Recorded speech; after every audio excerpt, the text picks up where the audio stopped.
Meus irmãos, minhas irmãs, é com muita alegria que nós estamos aqui nesta noite, agradecendo o convite, que muito nos lisonjeou, nos emocionou, não é? E o tema é o poder do amor na cura. Na cura. O poder do amor na cura. Na parte da manhã nós tivemos aqui o padre Péricles, que nos deu uma informação fantástica. Ele nos disse que a palavra hebraica para amor era hesed, que significava amor, que significava misericórdia. Depois, eu conversando com ele, eu disse: misericórdia significa compaixão. Ele disse: não, é só misericórdia.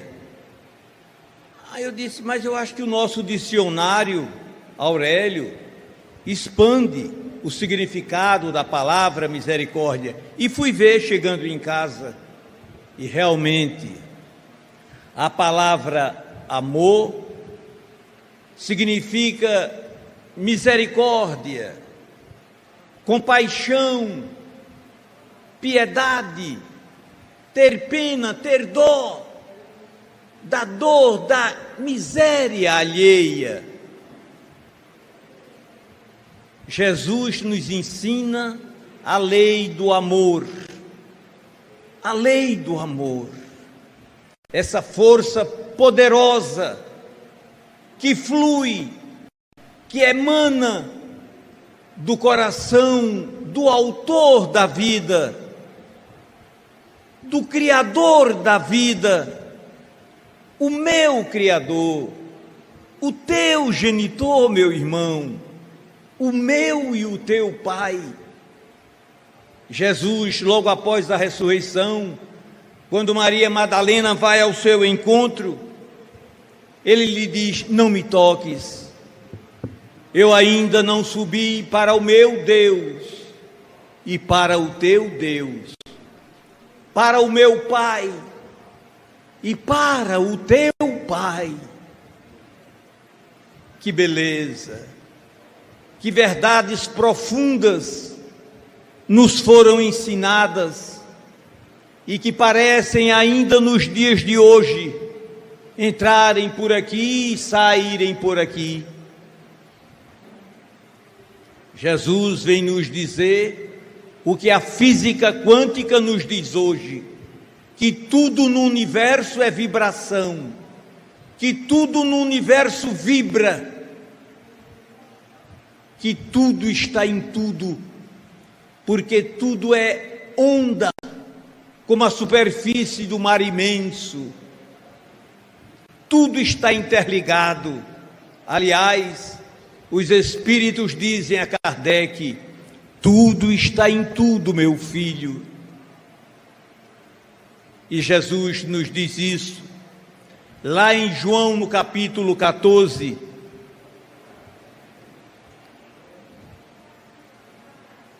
Eu estou em meu Pai, vós em mim e eu em vós. Tudo está interligado na imensidão cósmica sem fim. Essa essência, essa seiva do amor é a nossa íntima essência, porque todos nós, indistintamente, somos filhos dessa fonte geradora, somos filhos dessa fonte criadora, somos filhos do autor do amor, do Pai do amor, do inventor do amor.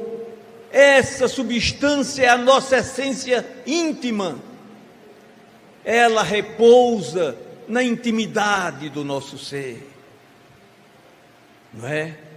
O nosso espírito tem o poder de pensar, tem o poder de criar, nós somos coautores da criação. Aquilo que nós pensamos, plasmamos, damos vida. Damos vida. A doutrina nos diz isso. O pensamento plasma, o pensamento cria, o pensamento dá forma, o pensamento dá vida. Aquilo que nós pensamos está gravado na nossa áurea. Na nossa áurea. É aquilo que se chama de forma pensamento. As formas pensamento. Quando nós pensamos incessantemente e continuamente, nós damos forma e vida aos nossos pensamentos. Isso é fantástico. Isso é fantástico, não é? O doutor, aliás, os grandes iogues da antiguidade sabiam disso. Eles sabiam que as células do corpo humano viviam em sociedade, cada uma desempenhava o seu papel próprio. As células do sistema nervoso têm uma função, as células gástricas, outra função, as células do sangue, outra função. Os iogues sabiam que cada célula é comandada por uma mente instintiva. Por uma mente instintiva. Nós mastigamos o bolo alimentar. Até aqui nós comandamos. Quando nós engolimos, já não é mais conosco. Cada célula sabe o papel a fazer. Cada órgão tem uma função a desempenhar. Eles sabiam, os iogues, que um órgão enfermo, a mente consciente que comanda a mente instintiva, ele então dava ordem, o iogue, à mente instintiva do órgão tal, para que as células se recompusessem, se refizessem, que cada uma executasse o seu papel, que cada uma desempenhasse a sua função, que cada uma desempenhasse o papel que tinha que desempenhar. E o órgão então apresentava sérias melhoras sob o comando determinante da mente. Da mente. O poder da mente. Aliás, Einstein, ele examinando as partículas, não é? No que se chama na física quântica, na mecânica quântica, ele não aceitava muito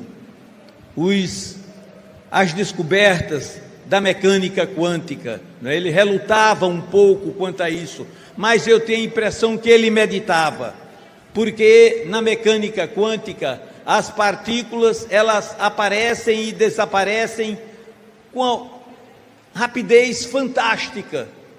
E Einstein havia levantado a tese de que nada no universo que nós conhecemos pode ser mais rápido do que a velocidade da luz. E essas partículas, elas apareciam do nada, desapareciam também do nada. Na verdade, elas não viajavam, elas apareciam instantaneamente, mais velozes do que a luz, não é? O que levou Einstein a dizer: são reações fantasmagóricas, como fantasmas aparecem e desaparecem, não é? Mas Einstein mais tarde escreve uma coisa fantástica. Ele diz: eu conheço uma força mais poderosa do que a força motriz, mais poderosa do que a força elétrica, mais poderosa do que a força nuclear. É a força de vontade, a força de vontade do homem. É um poder fantástico. A sua mente, você pensa, o pensamento não é uma conclusão, não é uma criação do homem, não é.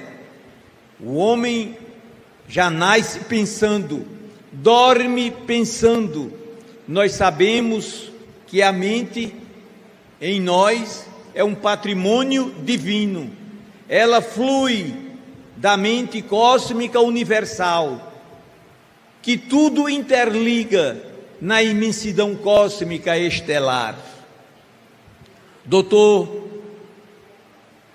Masaru Emoto, um médico no Japão, ele nos conta que domingo de manhã estava dando aula aos seus alunos e os levou a um rio para colher água, para levá-las a um observatório, ao laboratório, para serem as moléculas d'água observadas. E eles fizeram a coleta da água, quando nisso se aproximou um grupo de monges budistas que começaram a entoar mantras, a entoar cânticos. E doutor Emoto diz que ficou absorvido naquela melodia, deixou-se viajar nas asas da melodia, daquelas vozes harmoniosas. E ele diz que, quando voltou a si, ele fez nova coleta de água, esquecido de que já havia feito uma coleta de água. Chegando em casa foi que ele notou que tinha feito duas coletas de água. Então, ele leva aquela molécula d'água ao microscópio e vê, não é, a molécula da água com aquelas formas que ele já vinha estudando, formas maravilhosas. Mas as moléculas diferenciavam de água para água. Ele achou aquilo estranho. Mas o que terá sido? Do mesmo rio? Será que foi a melodia dos monges? Há nisso alguma frequência? Há nisso alguma relação? Pegou uma porção daquela água e colocou durante 30 minutos sob o som do heavy metal, um rock pesado. 30 minutos.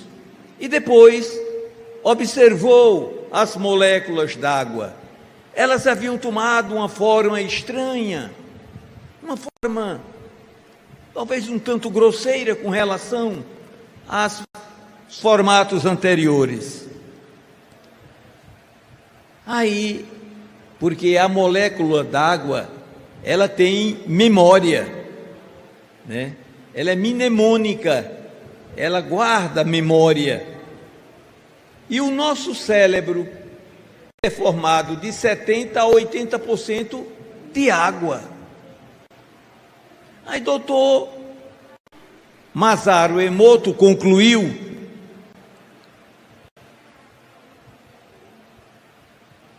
que o heavy metal desestruturava as moléculas d'água do cérebro. Veja, eu tomei um susto quando eu li isso, porque lá em casa, aquela meninada, cada um tem seu celular e fica, e a gente não sabe o que eles veem, a gente não sabe que tipo de mensagem eles estão vendo, não é? Que é muito importante conversar com eles e mostrar esses detalhes, porque aquilo que nós vemos se arquiva no cérebro. Se a mensagem é positiva, tudo bem. Se a mensagem é negativa, não está tudo bem. Porque o cérebro ele é formado de 70% a 80% de moléculas d'água, de água. E a água, ela recebe mensagem, ela guarda a memória, ela arquiva a informação, não é? É aquilo que Emmanuel vai nos dizer, que a mensagem, a vida do outro, quando nós nos detemos a observar a vida do outro, a nossa memória, ela fotografa a conduta dos outros, o erro dos outros, e a memória, ela digere aquele tipo de imagem, a memória digere, e aquilo se arquiva nos refolhos sutis da alma. E com o tempo, obedecendo à lei do progresso, aquilo eclode. E muitas vezes, aquilo que nós criticávamos nos outros, com o tempo, nós passamos a agir daquela mesma maneira, por conta desse fato. Aquilo que a gente critica no outro, a mente fotografa e a memória digere, se alimenta. Numa linguagem nordestina, a gente fica remoendo a cena e ela se arquivando e se acomodando nos refolhos sutis, nas dobras sutis da alma, e cedo ou tarde aquilo vem à tona e a gente passa a se comportar daquela maneira que a gente criticava na vida dos outros. A doutrina espírita, ela vem nos dar uma informação fantástica, quando ela nos diz que todo o universo está mergulhado dentro do fluido cósmico universal. André Luiz vai chamar esse fluido cósmico universal de a mente viva, a substância viva da mente de Deus. Todos nós estamos mergulhados na substância viva da mente de Deus. Tudo que nós pensamos, plasmamos. Tudo que nós pensamos, nós damos vida. E é justamente isso que a física está nos demonstrando nos dias de hoje. Alguns estudiosos nos dizem que o paradigma da ciência é materialista. O paradigma de nossa ciência é materialista. A ciência, ela só estuda as 4 forças: a força eletromagnética, a força da gravidade, a força nuclear forte e a força nuclear fraca. A ciência não estuda a força vital. Por exemplo, a ciência não estuda a força mental, a força da mente. Ela estuda as coisas materiais. O elétron, por exemplo, quando ele dá um salto quântico, lá quando ele está girando em torno do núcleo, que ele aumenta a sua energia, a sua carga, e dá um salto chamado de salto quântico, para a camada seguinte, ele desaparece. Ele desaparece. Os cientistas voltam a observar o fenômeno. O elétron, quando dá um salto quântico, desaparece. Eles criam as suas fórmulas, os cientistas. Os engenheiros eletrônicos, de posse da fórmula, criam os aparelhos eletrônicos. O controle remoto, por exemplo, que lá no quarto nós fechamos o carro na garagem. Lá do quarto de nossa casa nós abrimos o portão da rua com o controle remoto. Mas eles não estudam esse desaparecimento da partícula. Não estudam. Não é? Se algum cientista enveredar por aí e for estudar o fenômeno, o livro que ele publicar não vai para a prateleira de ciência, lá na livraria, vai para a prateleira de misticismo, vai para a prateleira de espiritualidade, mas para a ciência não é considerada ciência, não é?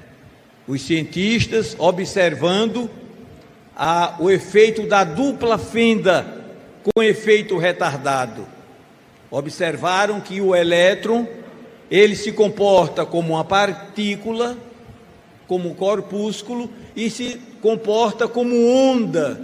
Sendo onda, ele penetra em todas as brechas do espaço atômico, não é? E os cientistas pegaram o elétron e dispararam para que ele passasse na fenda.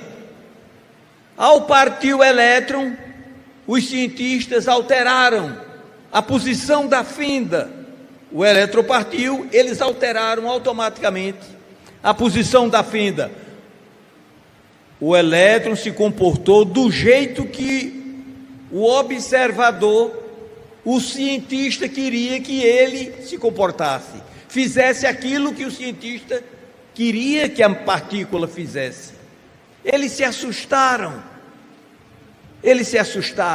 chegaram então à conclusão que a partícula tinha consciência. A partícula atômica, ela tem consciência, ela sabe aquilo que o observador quer que ela faça, quer que ela, como ela se comporte, ela sabe e se comporta.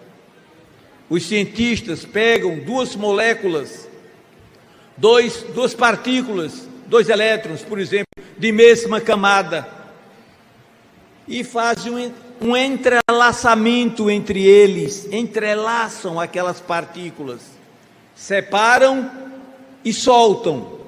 Uma viaja para lá, a outra partícula viaja para cá, e podem viajar infinitamente. Em determinado momento, o cientista altera o ângulo de rotação, o chamado spin da partícula, de uma daquelas partículas, altera o ângulo de rotação de uma das partículas. Automaticamente, instantaneamente, a outra partícula sofre a mesma influência. Agem da mesma maneira que aquela partícula agiu. Isso impressionou os cientistas. Mas o que é isso? Não existe nenhum meio de comunicação entre essas partículas. Não existe nenhum cabo interligando essas partículas. Voltaram a fazer o experimento muitas vezes e chegaram à conclusão de que aquelas partículas estavam se comunicando, mas a comunicação era não local. Não local. Isso é um livro de física. Você já passa a página para ver o que é efeito não local. Eles não entram por aí. Efeito de outra dimensão. Comunicação vinda de outra dimensão. A partícula de que é formada os nossos corpos físicos e espirituais, elas têm memória, elas agem de conformidade com a consciência do observador.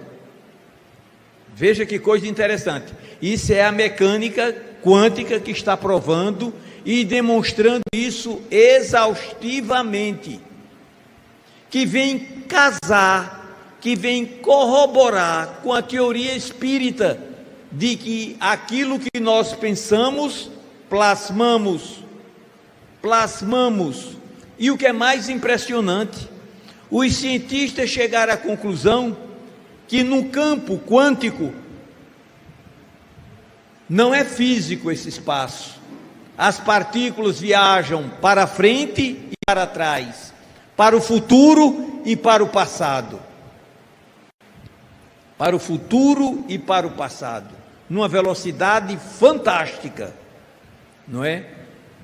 Aquilo que nós pensamos, nós damos vida automaticamente. Daí a necessidade de pensarmos no que é bom, pensarmos no belo. Aliás, é Leon Denis quem vai nos dizer isso, corroborando com Kardec, que vem dizer que o perispírito, à medida que o espírito avança, evolui, o perispírito também se modifica. À medida que o espírito se eleva moralmente, o perispírito também se eleva, progride, se torna rarefeito. Leon Denis, na obra Depois da Morte, vem nos confirmar isso, vem nos dizer isso, não é? que a força, que à medida que a alma se eleva, à medida que a alma procura os nobres ideais, sofre resignadamente as dores, as provas com paciência, com coragem, as células, as moléculas do perispírito se depuram pouco a pouco. Veja, à medida que o indivíduo ama, as moléculas do perispírito se depuram pouco a pouco, multiplicam elevam as suas vibrações. Como no processo químico, elas eliminam a substância grosseira da molécula do perispírito, que também é matéria, uma matéria rarefeita, uma matéria quintessenciada, uma matéria mais sutil, mas está sob o comando da mente. É a mente quem comanda. Aliás, Kardec, os espíritos dizem isso a Kardec. O homem parece um pequeno mundo, onde o comandante e o governador é o espírito. Um órgão adoece, o espírito sabe. Uma célula degenera, o espírito sabe. O espírito é o grande comandante, ele é quem manda. A sua vontade é quem impera. A sua vontade é quem determina, não é?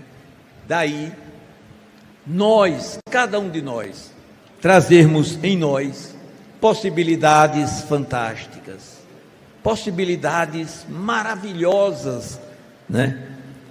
Acerca da melhoria do próprio ser. Nós vimos aqui, né, as doenças degenerativas, a depressão no homem, que é capaz de levar o homem a quadros terríveis.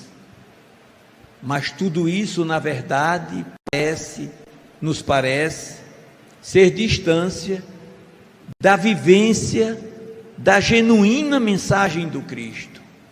Porque se nós, ao sermos visitados pela depressão, apesar de toda a sintomatologia que ela deixa no paciente, nós nos esquecêssemos de nós, das nossas dores, das nossas angústias, das nossas aflições, do desejo de morrer, que muitas vezes o depressivo sente, e saíssemos em busca da dor do outro.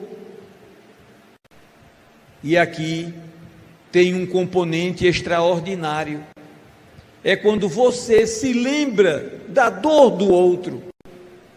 A vida se encarrega de solucionar os problemas que nos atormentam, os problemas que nos afligem, os problemas que nos angustiam. Cada um de nós somos, na verdade, filhos do Altíssimo. Existem potencialidades fantásticas dormindo em cada um de nós. A mente é um dínamo fantástico, que é preciso que nós enchemos esse dínamo de otimismo, procurando ver a vida com outros olhos, ver a beleza da vida de outra forma. Nós estamos mergulhados no mar de onda, na onda imensa do amor de Deus, na onda imensa do amor à vida. Forças fantásticas estão do nosso lado. Essas inteligências nos dizem isso. A partir do momento em que o homem opta pelo bem, todas as forças do bem que povoam o cosmos, que povoam o universo, automaticamente estão do lado daquele homem, estão do lado daquele viajor. Milhões e milhões de pleiades de espíritos iluminados. Se você opta pelo bem, automaticamente todas essas forças estão do seu lado. É preciso nos conscientizemos disso, de quem somos, na nossa íntima essência, no nosso íntimo ser. Nós somos espíritos. E o que é o espírito para o espiritismo? É o princípio inteligente do universo. Veja, nós somos um foco de inteligência, que temos um corpo espiritual, um foco de inteligência. Foco vem de focos, de fogo, centelha, fagulha, chispa de luz. Todos nós, cada um de nós, na essência, somos isso. Nós ainda não atualizamos essa potencialidade que está em nós. Nós ainda não vivemos essa verdade imensa que dorme em nós. Essas forças que nos compõem, elas foram geradas pelo coração supremo da vida, que nós chamamos Deus, né? E que a física hoje chama de design inteligente. Há o princípio antrópico inteligente, porque a própria ciência sabe que as 100 primeiras leis físicas que a ciência descobriu, elas foram criadas para que o homem surgisse sobre a face da terra, para que nós surgíssemos sobre a face da terra.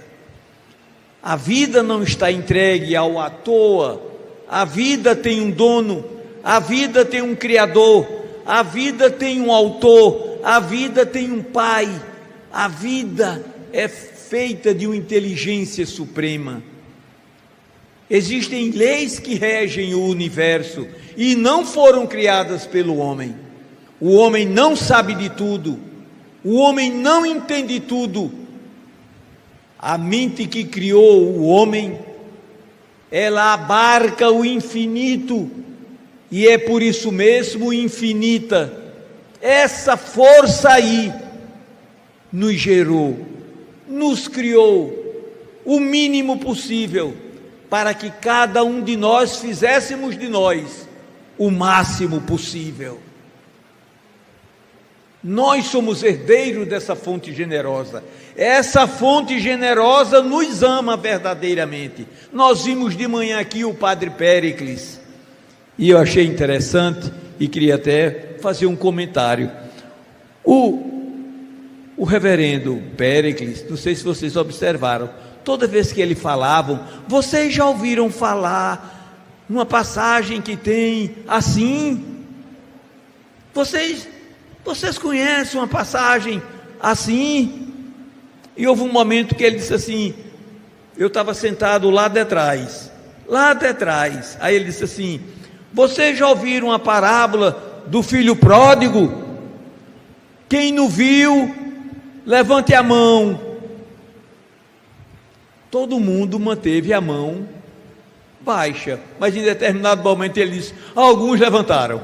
Eu estava sentado lá atrás, não vi ninguém levantar, mas ele tratava a gente como se a gente nunca tivesse aberto uma Bíblia. Não sei se vocês notaram.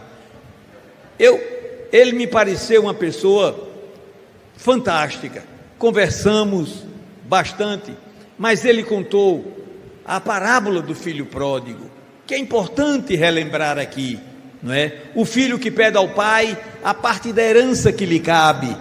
Tradutores dizem que na verdade ele não pediu a parte da herança.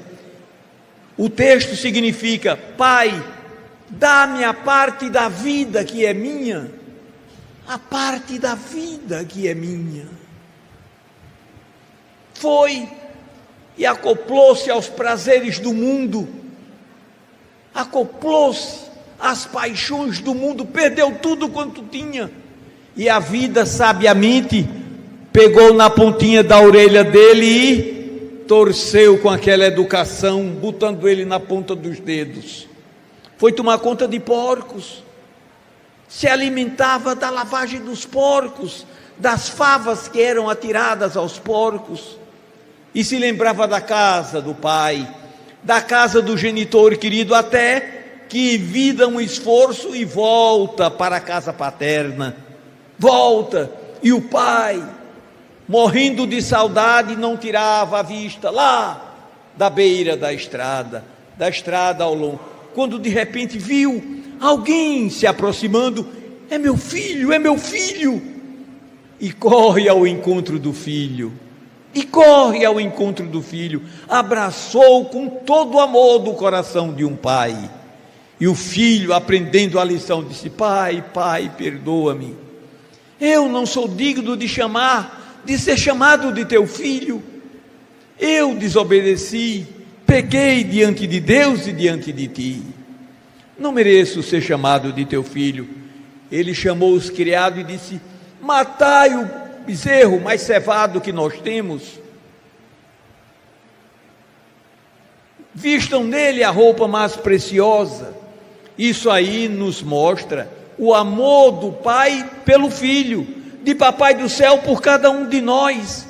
A ovelha no aprisco das 99, uma que se desgarrou, ele conta e nota que está faltando uma, volta em cima do rastro, até que encontra na noite a ovelha desgarrada, coloca sobre os ombros e volta para casa alegre: vejam, encontrei a ovelha que havia se perdido. São lições que Jesus nos dá acerca do amor desse pai, do coração desse pai, da ternura desse pai, do amor que esse pai sente por cada um de nós. E muitas vezes nós não nos lembramos dele, dessa fonte generosa, desse foco criador, porque se tem alguém que verdadeiramente nos ama, nos quer bem, é papai do céu. O coração supremo da vida, o todo-poderoso, o onipotente, o onisciente, o onipresente. Ele me criou, ele criou a minha alma para herdar a imensidão que não tem fim. A imensidão que não tem fim.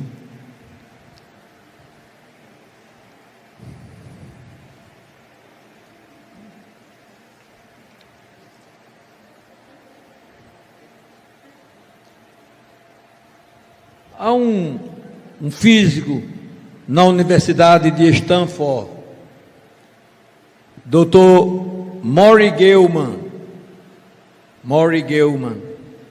ele examinando no acelerador de partículas, as partículas subatômicas,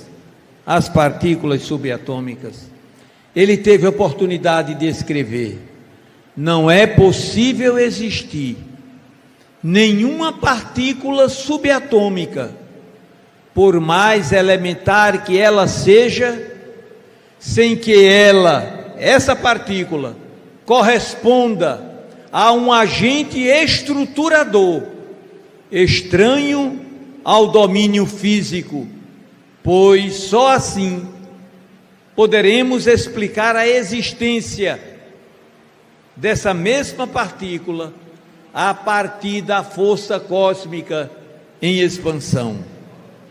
Veja que coisa fantástica. Ele chegou à conclusão de que não é possível existir nenhuma partícula subatômica, por mais elementar que ela seja, sem que ela corresponda a um agente estruturador estranho ao domínio físico. A partícula subatômica está anexada a uma partícula da outra dimensão, de outra dimensão, que dá o comando.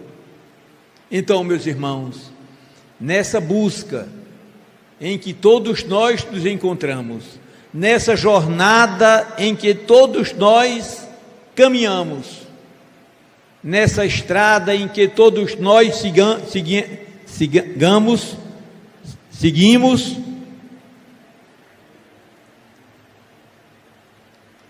possamos voltar os nossos corações para o coração supremo da vida, na condição de filhos pequeninos, que nada sabemos, que nada temos senão orgulho muito, vaidade muita, egoísmos muitos.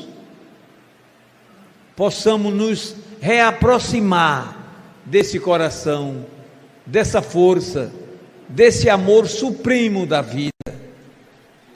E para finalizar, eu me lembrei aqui de Emmanuel. Emmanuel diz assim: a energia elétrica fará luz em teu quarto, mas somente a vivência do amor, conforme nos ensinou nosso Senhor Jesus Cristo, fará luz em teu coração.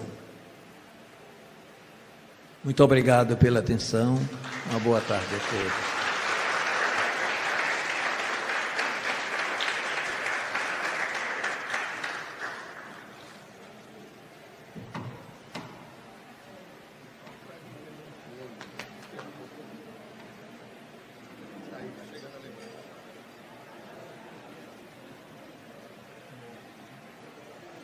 Eu vou servir.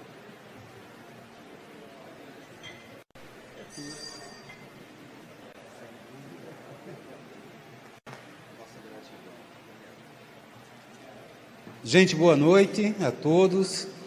Nós estamos aqui para ofertar ao Djalma uma pequena lembrança que vai fazer lembrar deste momento.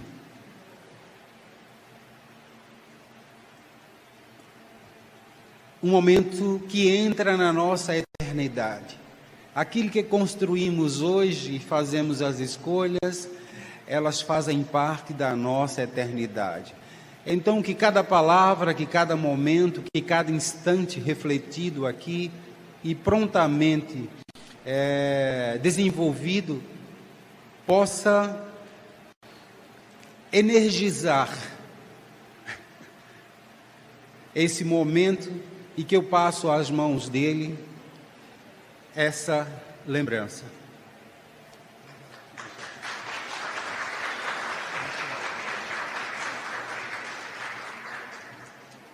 De profunda gratidão. Djalma. Muito obrigado a todos.